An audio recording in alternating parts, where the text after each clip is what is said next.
नमस्कार, मैं हूं आंचल श्रीवास्तव और आप देख रहे हैं 4 टीवी न्यूज। आप सभी का स्वागत है हमारे खास बुलेटिन देवभूमि उत्तराखंड पर। तो चलिए खबरों का आगाज करते हैं बड़ी खबरों के साथ। उत्तराखंड में पंचायत चुनाव के प्रथम चरण का मतदान आज शुरू हो गया है। राज्य के विभिन्न जिलों में सुबह से ही मतदान अपने अपने मतदाता केंद्र पर पहुंचकर लोकतंत्र के इस महापर्व में भाग ले रहे हैं। मुख्यमंत्री पुष्कर सिंह धामी ने सोशल मीडिया पर एक संदेश साझा करते हुए प्रदेशवासियों से अधिक संख्या में मतदान करने की अपील की है। उन्होंने कहा है कि सशक्त पंचायतें, सशक्त उत्तराखंड प्रथम चरण का मतदान हो रहा है। अधिक से अधिक संख्या में मतदान करें और अपने मताधिकार का प्रयोग करें।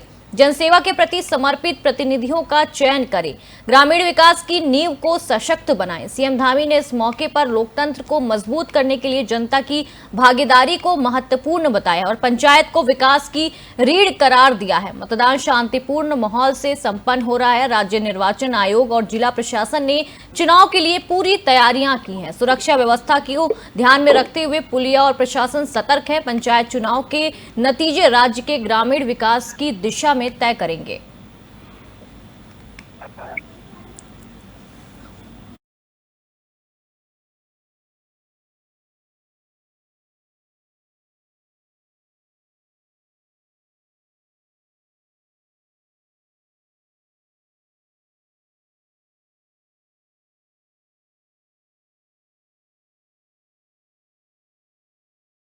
उत्तराखंड में त्रिस्तरीय पंचायत चुनाव के पहले चरण का मतदान शुरू हो चुका है। इस चरण में कुल 26 लाख से अधिक मतदाता अपने मताधिकार का प्रयोग करेंगे।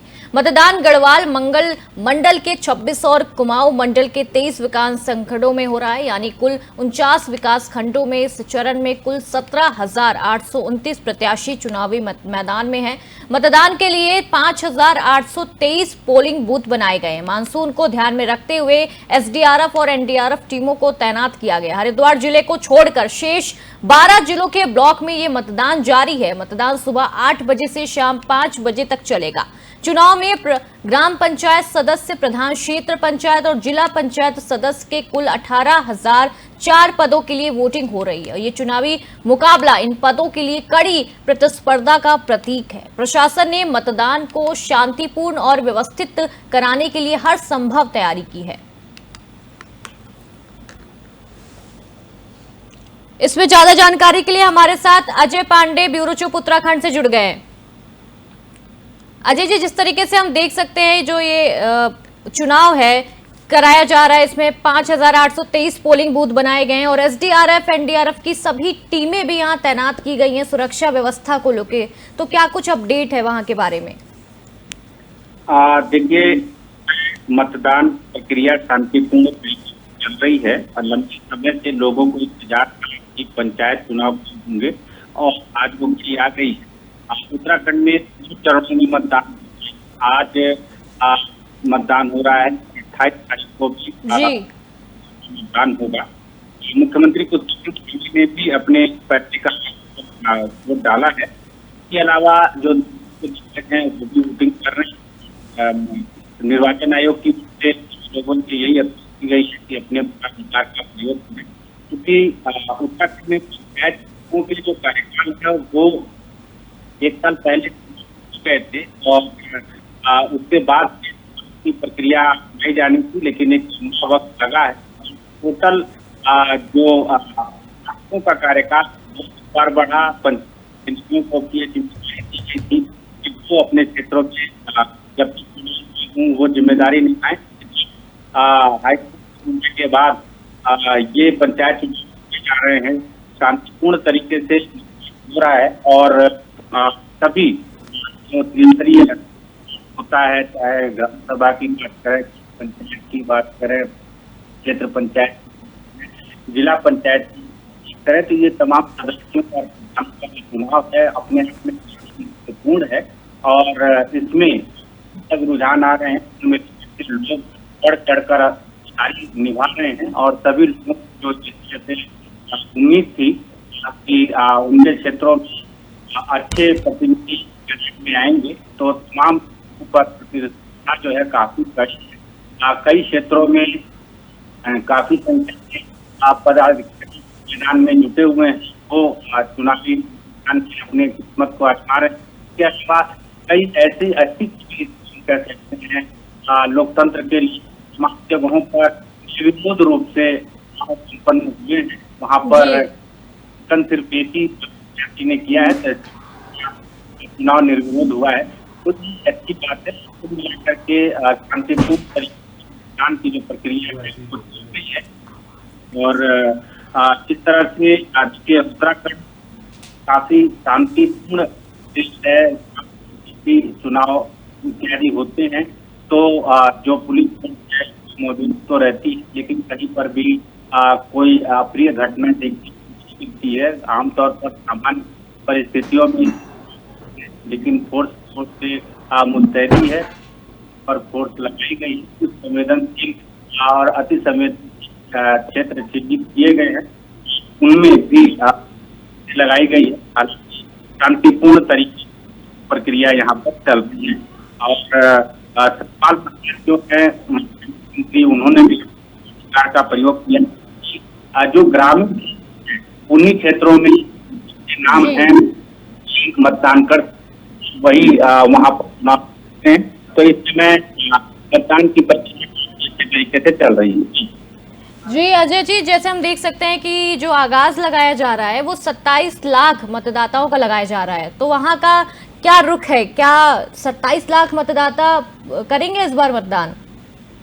देखिए, आप पर चुनाव आयोग की ओर से ये है कि जन जागरूकता चलाया जाए, लोगों को ये कहा जाए ये मताधिकार एक एक वोट है और फैसला एक वोट। ऐसे में अपने तो सभी लोगों को समर्थन चाहिए और अपने मताधिकार का करना चाहिए।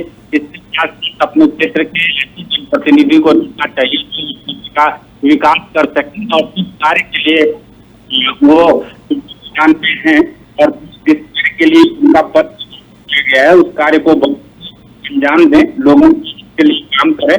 तो ऐसी में हर लोग निकलेंगे और तभी वो चाहे चुनाव मैदान में जिम्मेदारी करते हैं। क्योंकि हर बार जन चलाई जाती है, चाहे लोकसभा का चुनाव और नगर निकाय का चुनाव या पंचायतों की, तो सभी चुनावों में आयोग की ओर से प्रयास किए जाते हैं। क्योंकि इस समय चुनाव आयोग ने जन जागरूकता चलाए हैं।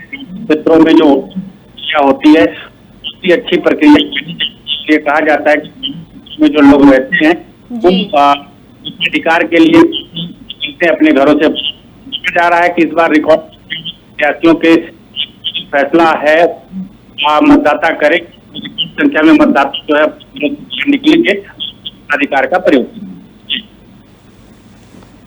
जी अजय जी, आपका बहुत बहुत धन्यवाद ये सारी जानकारी हमारे साथ साझा करने के लिए। अगली खबर का रुख करते हैं।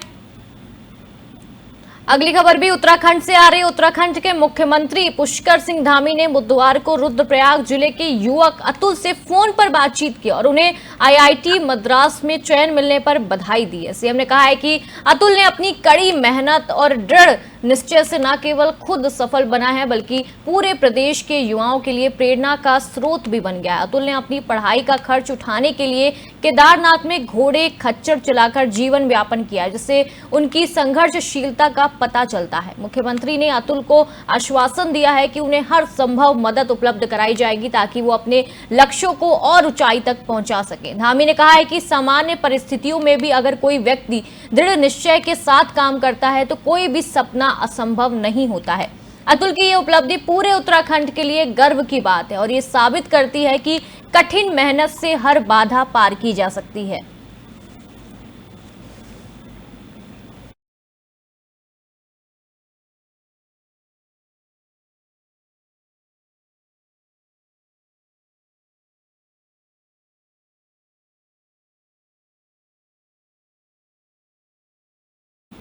कांग्रेस प्रदेश अध्यक्ष करण माहरा का एक वीडियो सोशल मीडिया पर वायरल हो रहा है, बहुत तेजी के साथ वायरल हो रहा है, जिसमें वो मुख्यमंत्री पुष्कर सिंह धामी की तारीफ करते दिखाई दे रहे हैं। हालांकि कांग्रेस ने इस वीडियो को फर्जी और एडिटेड करार दिया है। उन्होंने कहा है कि ये पूरा वीडियो एडिटेड है और फर्जी है। कांग्रेस के प्रदेश मीडिया सलाहकार अमरजीत सिंह ने देहरादून कोतवाली में इस वीडियो के खिलाफ शिकायत भी दर्ज कराई है। अमरजीत सिंह का कहना है कि सरकार आलोचना तो सहन नहीं कर सकती, लेकिन ऐसे फर्जी प्रशंसा के वीडियो पर चुप रहती है। कांग्रेस महानगर अध्यक्ष जसविंदर सिंह गोगी ने भी चेतावनी दी है कि अगर इस मामले में जल्द कार्रवाई नहीं हुई तो कांग्रेस सड़क पर विरोध प्रदर्शन करेगी। मामले में प्रशासन की तरफ से अभी तक कोई प्रतिक्रिया सामने नहीं आई है। इसकी ज्यादा जानकारी के लिए हमारे साथ अजय पांडे, ब्यूरो चीफ उत्तराखंड से जुड़ गए हैं। अजय जी, जिस तरीके से हम आजकल ये बहुत ऐसे वीडियोस देख रहे हैं जो फर्जी होती हैं, जो एआई से क्रिएटेड होती हैं, वैसे ही अब कांग्रेस की तरफ से भी ऐसा माना जा रहा है कि ये जो वीडियो आया है, जो सोशल मीडिया में इतनी तेजी के साथ वायरल हो रहा है, वो एडिटेड वीडियो है। जी हाँ, देखिए जिस तरह से ये वीडियो वायरल हुआ है और उसके बाद से कांग्रेस ने प्रतिक्रिया व्यक्त की है, अपने आप में वाकई ये चिंताजनक है कि एडिटेड वीडियो सार्वजनिक किया जा रहा है और सोशल मीडिया पर ये वीडियो प्रसारित और प्रचारित किया जा रहा है। जाहिर है कि समय जो दौर है, जमाना है, वो सोशल मीडिया का है और लोग अच्छे और गलत चीजों में भेद नहीं समझ पाते हैं और एक दूसरे को वो फॉरवर्ड करते हैं और वो वीडियो वायरल होता है, लोगों तक पहुंचता है और लोग उसी पर भरोसा करते हैं। देखिए, कांग्रेस के प्रदेश अध्यक्ष का जो वीडियो वायरल हो रहा है उसमें यही दिखाया गया है कि वो मुख्यमंत्री पुष्कर सिंह धामी की जो प्रशंसा में जो गाना गाया गया है, जो गीत है, उसको वो देख रहे हैं और उनको बहुत मतलब उसकी तारीफ भी कर रहे हैं, जिस तरह से उनके भाव नजर आ रहे हैं उस वीडियो के दौरान। अब कांग्रेस ने कोतवाली देहरादून में एक रिपोर्ट दर्ज कराई है और ये कहा है कि इस वीडियो को जिन्होंने डाला है सोशल मीडिया में, उनके खिलाफ कार्रवाई की जाए। और अजय जी, सबसे मेन चीज इसमें यह है कि उन्होंने ये आरोप लगाया है कि ये वीडियो एडिट कराया गया है और उसमें ये विरोध प्रदर्शन भी करेंगे अगर इसमें सरकार ने कोई पहल नहीं की तो। जी हाँ, देखिए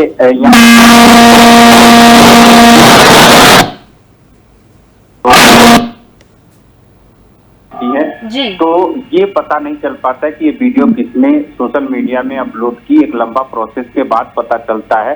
लेकिन यहाँ पर कांग्रेस ने जो आरोप लगाया है उसमें कांग्रेस ने कहा है कि ये मुख्यमंत्री कार्यालय की ओर से मुख्यमंत्री के जो सोशल मीडिया देख रहे हैं, जो प्रचार लोग कर रहे हैं, उन्हीं लोगों ने ये वीडियो एडिट किया है और वो प्रसारित कर रहे हैं। तो अपने आप में बहुत बड़ा आरोप कांग्रेस की तरफ से लगाया जा रहा है, जी, मुख्यमंत्री के ऊपर लगाया जा रहा है, उनके सोशल मीडिया टीम पर लगाया जा रहा है और उन्होंने ये मांग की है कि जो लोग सोशल मीडिया की जिम्मेदारी निभा रहे हैं मुख्यमंत्री के, उनके ऊपर सख्त से सख्त कार्रवाई की जाए, क्योंकि सोशल मीडिया का भी एक अपना सिस्टम है और जिस तरह से तमाम वायरल वीडियो जब सामने आते हैं तो उन लोगों के खिलाफ कार्रवाई होती है, तो उसी तरह से यहाँ पर भी कार्रवाई की जाए, क्योंकि कांग्रेस के एक बड़े नेता का इसमें नाम है। कांग्रेस के प्रदेश अध्यक्ष के खिलाफ इस तरह की गतिविधि की जा रही है और सबसे और बड़ी बात यह है कि इस समय उत्तराखंड में पंचायत चुनाव कराए जा रहे हैं, तो ऐसे में काफी कुछ प्रभावित हो सकता है, क्योंकि मुख्यमंत्री के पक्ष में अगर उत्तराखंड के प्रदेश अध्यक्ष कांग्रेस के हैं, विपक्ष के नेता अगर पक्ष में आते हैं तो अपने आप में बहुत बड़ा सपोर्ट सरकार के ऊपर होता है, जिस तरह से ये दिख रहा है। लेकिन ऐसा संभव नहीं है, क्योंकि विपक्ष का काम होता है सरकार की आलोचना करना, तमाम उनके कार्यों की आलोचना करना, तो उसकी बड़ाई भी करते हैं, उसका समर्थन भी करते हैं, लेकिन तमाम जो कार्य हैं उनकी आलोचना ही विपक्ष की ओर से की जाती है। ऐसे में सीधे सीधे अगर मुख्यमंत्री के पक्ष में उत्तराखंड कांग्रेस के बड़े नेता, कांग्रेस के प्रदेश अध्यक्ष, कांग्रेस के मुखिया अगर इस तरह सोशल मीडिया में नजर आते हैं, तो जाहिर है कि सामान्य वर्ग के जो लोग हैं, जो आम जनता है, वो यही भरोसा करेगी कि कांग्रेस के जो नेता हैं, कांग्रेस पार्टी है, वो सीधे सीधे मुख्यमंत्री पुष्कर सिंह धामी के पक्ष में है, मुख्यमंत्री पुष्कर सिंह धामी का प्रचार प्रसार कर रही है। तो ये बड़ा आरोप कांग्रेस की तरफ है। तो ऐसे में उनके खिलाफ जिन लोगों को दोषी माना जा रहा है कांग्रेस की तरफ से, जिनके ऊपर आरोप लगा है, उनके खिलाफ कार्रवाई की कांग्रेस ने मांग की है। जी अजय जी, इसमें एक और बड़ा सवाल ये उठता है कि जो आम जनता है वो तो इन सब चीजों से परेशान रहती है, लेकिन अब जो सरकार है, जो ये एआई का इस्तेमाल करके ये गलत वीडियो बनाते हैं, ये संख्या बहुत तेजी से बढ़ती जा रही है। तो ये भी एक बहुत बड़ा सवाल उठता है, सुरक्षा व्यवस्था को लेके और हर चीज को लेके एक बहुत बड़ा सवाल है। जी हाँ, देखिए पुलिस की ओर से हमेशा इस बात को लेकर के आम जनता से अपील की जाती है कि अगर आपके पास कोई वीडियो आता है, कोई लिंक है, कोई फोन करता है, कोई व्हाट्सएप पे कॉल करता है, तो उसको बहुत गंभीरता से देखना और समझना चाहिए। अनजान व्यक्ति की ओर से जो भी चीजें अगर जारी की जाती है तो उसको बहुत सोच समझ करके ही उस पर आगे एक्शन लेना चाहिए। जिस तरह से सोशल मीडिया में जब वीडियो वायरल होते हैं, एक जगह से दूसरे के पास जाते हैं, उसके बाद वो और आगे फॉरवर्ड करते हैं, फिर उसके बाद और आगे फॉरवर्ड करते हैं, तो पुलिस की ओर से बार बार यही जनता से अपील की जाती है कि किसी भी चीज को फॉरवर्ड करने से पहले उसकी पूरी तरह से जांच पड़ताल कर ली जाए, सोच समझ करके ही उसको आगे भेजा जाए। अब चूंकि बड़ा आरोप, चूंकि एआई का जो दौर है वो अपने आप में काफी कठिन है, क्योंकि एआई से कुछ भी बनाया जा सकता है। किसी की भी फेक आईडी के जरिए किसी को भी आप बदनाम कर सकते हैं, उनको उनके प्रसार के लिए कर सकते हैं,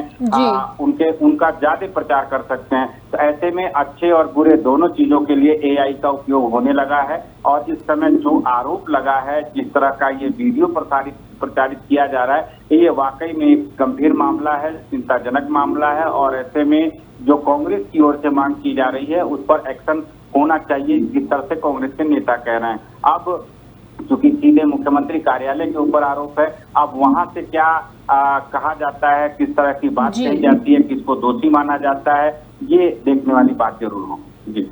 जी अजय जी, बहुत बहुत शुक्रिया आपका ये खास जानकारी हमारे साथ साझा करने के लिए। अगली खबर का रुख करते हैं।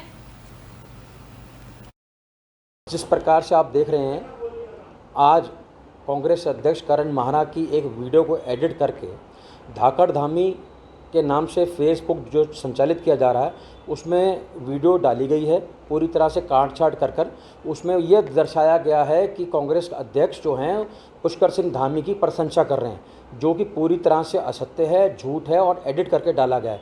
एक तरफ धामी जो हैं अपने आप को मुख्यमंत्री के रूप में दर्शाते हैं और समझ के चलते हैं कि ये राजतंत्र है, लोकतंत्र नहीं है। यानी अगर कोई गीतकार उनके खिलाफ कोई वीडियो डालता है तो उस पर मुकदमा दर्ज कर दिया जाता है, और वहीं धामी के नाम के पेज पर कांग्रेस अध्यक्ष की एक जो है एडिट की गई वीडियो डाली जाती है तो उसकी प्रशंसा के रूप में दिखाया जाता है, जो कि पूरी तरह से अनैतिक है।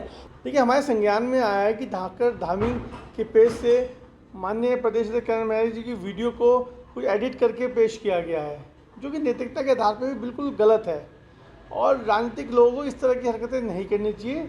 और मुझे लगता है इनके खिलाफ हम लोगों ने आज तहरीर भी दी है कि इन लोगों के खिलाफ जो इस पेज को चलाते हैं, जो एडमिन्स हैं, इनके खिलाफ सख्त से सख्त कार्रवाई होनी चाहिए। और अगर इनके खिलाफ कार्रवाई नहीं होगी तो हम लोग सड़कों पर उतरेंगे और लोकतंत्र तभी जीवित रहेगा अगर इन लोगों के खिलाफ कार्रवाई हो पाएगी। जिस प्रकार उत्तराखंड के मुख्यमंत्री पुष्कर सिंह धामी ने राजधानी देहरादून स्थित IRDT सभागार में आयोजित एक कार्यक्रम में राष्ट्रीय स्वयं सेवक संघ पर आधारित पुनर्प्रकाशित पुस्तक philosophy and action of RSS for Hind Swaraj का लोकार्पण किया है। इस अवसर पर संघ के सरकार्यवाहक दत्तात्रेय घोष बोले और प्रज्ञा प्रवाह के संयोजक श्री नंद कुमार भी उपस्थित रहे। मुख्यमंत्री पुष्कर सिंह धामी ने पुस्तक की भूमिका पर बोलते हुए कहा है कि फादर एथोनी द्वारा वर्ष 1981 में लिखी गई ये पुस्तक उस समय लिखी गई थी जब संघ को लेकर अनेक भ्रांतियां समाज में प्रचलित थी। प्रदेश के कैबिनेट मंत्री डॉक्टर धन सिंह रावत ने कहा है कि ये पुस्तक संघ की विचारधारा, संगठनात्मक संरचना और कार्य प्रणाली का निष्पक्ष और गहन अध्ययन प्रस्तुत करती है। ये आने वाली पीढ़ियों को संघ के प्रारंभिक संघर्षों और उसके पीछे की वैचारिक दृष्टि से परिचित कराने में सहायक सिद्ध होगी। उन्होंने कहा है कि फादर एथोनी ने यह स्पष्ट किया था कि राष्ट्रीय स्वयंसेवक संघ कोई सांप्रदायिक संस्था नहीं है, बल्कि एक अनुशासित और राष्ट्र समर्पित संगठन है। उन्होंने लिखा था कि संघ भारतीय समाज में व्याप्त कुरीतियों को दूर कर सामाजिक समता और सांस्कृतिक पुनर्जागरण का कार्य कर रहा है।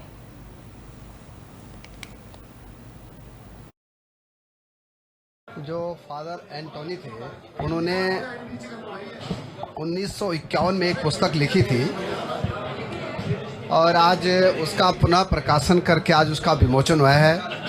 हमारे सरकार व माननीय दत्ता जी, हमारे मुख्यमंत्री जी और प्रज्ञा प्रवाह के सभी लोग उस कार्यक्रम में थे। मैं कह सकता हूं कि उन्होंने RSS के बारे में जो जो लिखा है और जो जो उन्होंने कहा है वो आज सच साकार हो रहा है कि RSS एक सामाजिक संगठन है जो कि सभी क्षेत्रों में काम करता है। और मैं इस उपलक्ष्य पे उनको बधाई देना चाहता हूं कि वो जो है हमारे बीच में तो नहीं है लेखक वो, लेकिन उन्होंने बहुत अच्छा जो है आरएसएस के बारे में लिखा है। जो फादर एंटोनी थे उन्होंने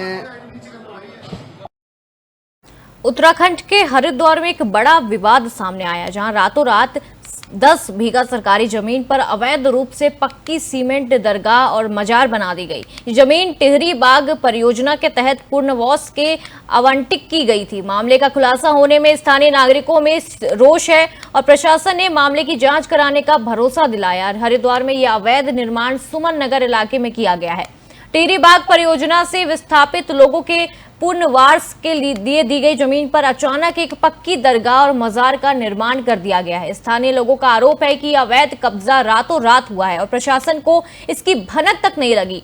इस पूरे मामले को लेकर हिंदू रक्षा सेना के अध्यक्ष स्वामी प्रबोधानंद गिरी ने कड़ा रुख अपनाया है। उन्होंने कहा है कि उत्तराखंड में लैंड जिहाद किसी भी कीमत पर बर्दाश्त नहीं किया जाएगा। अवैध मजारों और दरगाहों पर तत्काल सख्त कार्रवाई होनी चाहिए। उन्होंने कहा है कि सरकारी जमीन पर कुछ असामाजिक तत्वों ने कब्जा कर लिया है, इसे तुरंत खाली कराया जाना चाहिए और सीएम धामी सरकारी जमीनों पर अवैध रूप से बनाई गई दरगाहों और मजारों पर सख्त कार्रवाई करते हैं।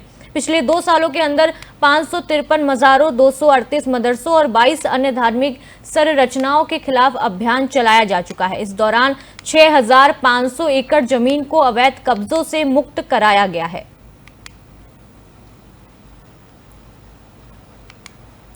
इसी में हमारे साथ ज्यादा जानकारी के लिए अजय पांडे ब्यूरो चीफ उत्तराखंड से जुड़ गए हैं। अजय जी, जैसे हम देख सकते हैं कि हरिद्वार में जो 10 बीघा जो सरकारी जमीन थी उसमें अवैध मजार बना दी गई है। देखिए, उत्तराखंड में इस तरह के तमाम मामले सामने देखने को मिल रहे हैं और मुख्यमंत्री पुष्कर सिंह धामी ने ऐसे अधिकारियों को आदेश दिए हैं कि जो भी जमीनों पर अतिक्रमण किया जाए और जिस तरह के ये जो मामले आए हैं, इस तरह का अगर कोई मामला आता है तो इस पर सख्त से सख्त एक्शन लिया जाए। और इसी को देखते हुए उत्तराखंड में अब तक करीब 6500 एकड़ जमीनों को अवैध कब्जों से मुक्त कराया गया है। इसमें मजारों की बात करें, मदरसों की बात करें या अन्य धार्मिक संरचनाओं की, तो उनको तोड़ा भी गया है और लगातार इस दिशा में काम भी किया जा रहा है। मुख्यमंत्री के सख्त आदेश हैं कि जब ऐसे मामले आते हैं या लोगों का विरोध होता है तो उसकी पूरी जांच पड़ताल की जाए और जांच पड़ताल करने के बाद ही आगे उस पर कार्रवाई की जाए। तो ऐसे मामलों में थोड़ा वक्त जरूर लग रहा है, लेकिन जहां पर कोई गलत है तो उसके खिलाफ एक्शन तेजी के साथ लिया जा रहा है। और अब चूंकि हरिद्वार में ये मामला आया है और जिला प्रशासन को इसके बारे में अवगत करा दिया गया है, अब जिला प्रशासन को कार्रवाई करना है। और मुझे लगता है कि चूंकि अभी इस बीच में कांवड़ यात्रा का जो समय था और बाकी अन्य अभी चुनाव इत्यादि का जो समय है, हालांकि हरिद्वार जिले में अभी चुनाव नहीं हो रहा है, पंचायत चुनाव, लेकिन बाकी अन्य जो चीजें रही हैं उसी में अधिकारी व्यस्त रहे हैं। अब इस पर आने वाले दिनों में एक्शन लेंगे और संभवतः इस जो ढांचा निर्माण किया गया इसको तोड़ा जाएगा। अगर गलत प्रक्रिया के तहत ये बनाई गई होगी, हालांकि इस पे जांच पड़ताल होगी और उसके बाद कार्रवाई होगी। एक बात तो मैं आपको और बता दूं कि पूरे उत्तराखंड में तमाम जगहों पर, खास तौर पर जो सरकारी जमीनें हैं वहां पर अवैध रूप से कब्जे के मामले सामने आते रहे हैं और वन विभाग की तमाम जमीनों पर कई जगहों पर मजार बनाए गए थे पहले भी, उनको तोड़ा गया है। और बाकी के अन्य सरकारी जगहों पर भी अगर कोई धार्मिक ढांचा बनाया गया है तो उन ढांचों को तोड़ा गया है और इस पर काफी सख्त कदम उत्तराखंड सरकार की ओर से उठाए गए हैं। पिछले दिनों कई उदाहरण हैं, चाहे उधम सिंह नगर की बात करें, चाहे हम देहरादून की बात करें, हरिद्वार में भी तमाम मजार और मदरसों पर बुलडोजर चला है जो अवैध रूप से बने हुए हैं। देहरादून में भी इसी तरह की प्रक्रिया अपनाई गई है। देहरादून के विकास नगर में भी काफी निर्माण ध्वस्त किए गए हैं। इसी तरह से उधम सिंह नगर में भी निर्माण ध्वस्त किए गए हैं। पौड़ी में भी इसी तरह की प्रक्रिया अपनाई गई है। तो कुल मिलाकर के ये जो चीजें हो रही हैं, ये सरकार की ओर से सख्त कदम को लेकर के ही और मुख्यमंत्री पुष्कर सिंह धामी के सख्ती के बाद ही ये सारा चीज देखने को मिला है।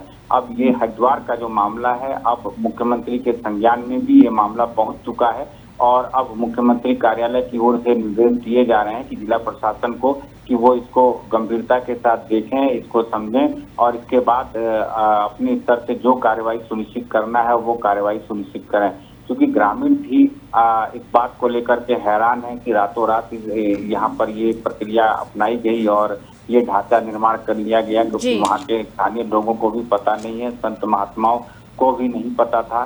तो इस वजह से वो लोग लगातार इसका विरोध कर रहे हैं और अब आने वाले दिनों में जिला प्रशासन की ओर से सख्त कार्रवाई के तहत जो है संभवतः अगर ये गलत होगा, अगर ये बिना कागजी कार्रवाई के अगर ये निर्माण किया गया है तो इसको ध्वस्त करने में जरा सा भी देरी नहीं लगेगी। जिस तरह की प्रक्रिया अभी तक उत्तराखंड में अपनाई गई है उसको देखते हुए यही लगता है। जी अजय जी, बहुत बहुत शुक्रिया ये खास जानकारी हमारे साथ साझा करने के लिए।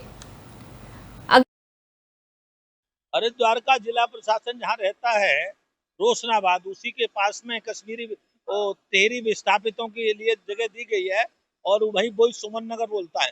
वहाँ सुमन नगर पर एक भव्य मजार बना दी गई और प्रशासन को कुछ पता ही नहीं। जब जिलाधिकारी को पूछा गया तो उन्होंने कहा देखते हैं और जांच कराते हैं। इस बात को कहे हुए भी 10-12 दिन हो गए और मजे की बात यह है कि उसके बाद भी कोई कार्रवाई नहीं हुई। मुख्यमंत्री पिछले 6 महीनों से कह रहे हैं कि उत्तराखंड में जिहाद किसी प्रकार का स्वीकार नहीं किया जाएगा, चाहे वो लैंड जिहाद हो, मूत्र जिहाद हो, थूक जिहाद हो, वो नो जिहाद, ऐसा मुख्यमंत्री का भाषण है। मुख्यमंत्री बार बार जिला प्रशासन को निर्देश दे रहे हैं, लेकिन प्रशासन मुख्यमंत्री की योजनाओं की हवा निकालने में, उपहास करने में लगा हुआ है। हरिद्वार का जिला। तो ये थी देवभूमि उत्तराखंड की तमाम बड़ी खबरों का सिलसिला यूं ही जारी रहेगा और आप देखते रहिए 4 TV न्यूज।